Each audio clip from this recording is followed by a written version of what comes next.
Okay, so after we do our weight and our height of our horse, we're going to start at the head. So the first thing we're going to be looking at is facial symmetry. So we are looking to see, do we have any sign of edema, which is swelling? Are our ears in the same position, or do we have one ear that's drooped down more than the other? Do we have our muzzle deviated to one side or the other?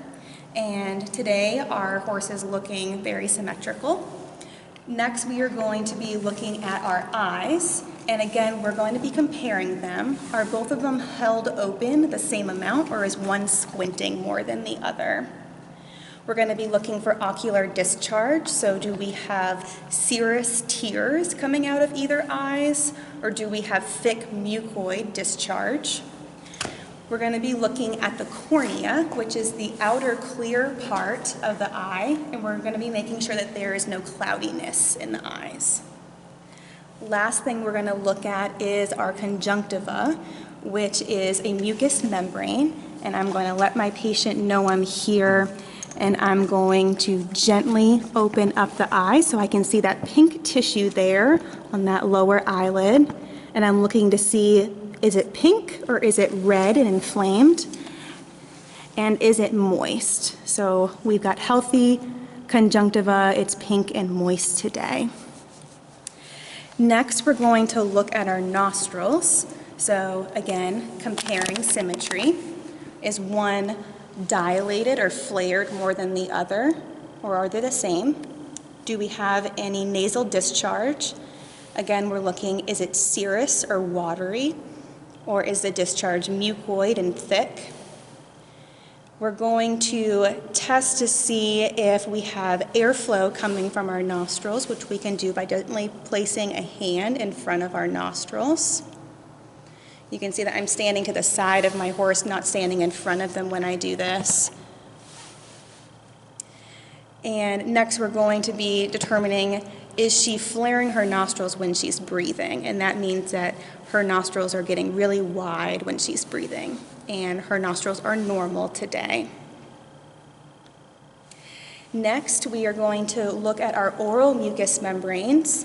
Mucous membranes can be found in the mouth, in the nose, the eyes, or the vulva, but the most common place to look is the mouth. And I'm going to stand on the side of my horse and gently peel up her lips and look at our mucous membranes that way. We're looking at the color and the moisture. And if they are moist, then our horse is well hydrated. If they're dry or tacky, then we are dehydrated.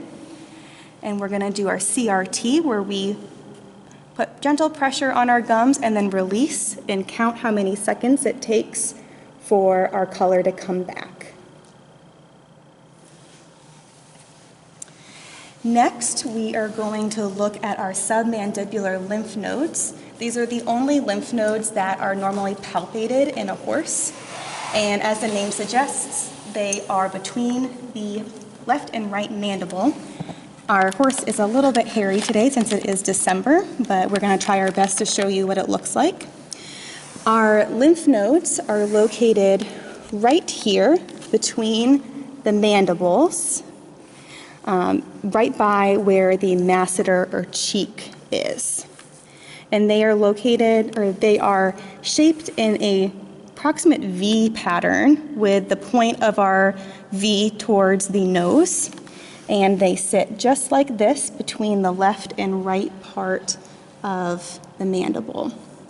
When we are palpating our lymph nodes, we are feeling, are they enlarged? Are they soft or hard? Are they hot?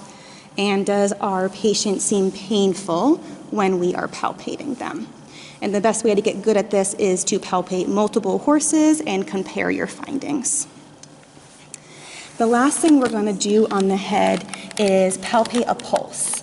We have two places we're going to palpate a pulse, and that is the facial and transverse facial artery. The facial artery runs on the medial aspect or inside aspect of the mandible and then crosses underneath the mandible just in front of our masseter muscle or cheek and comes to the lateral aspect of our mandible. So what I like to do is when I'm trying to find a vessel, I want to use a rolling motion so I can feel that vessel roll underneath my fingers. So I'm gonna roll back and forth until I feel that vessel. It's gonna be roughly the size of my finger.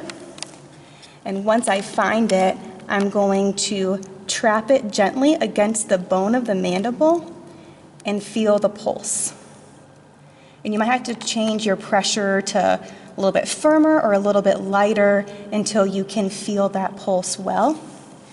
You're going to want to count for 15 seconds and multiply times 4. And remember, a normal pulse range in a horse is 28 to 40. The other place is the transverse facial artery, where you can get a pulse. And that's going to be by the lateral canthus or the lateral corner of the eye. This is a smaller artery that runs relatively horizontal. I'd say it's about the size of a spaghetti noodle. And again, we want to use a rolling motion. So since it runs relatively horizontally, I'm going to roll up and down until I feel that small little spaghetti noodle run underneath my fingers. And then I'm going to gently press my fingertips across that vessel. And again, I'm going to count for 15 seconds and multiply times 4.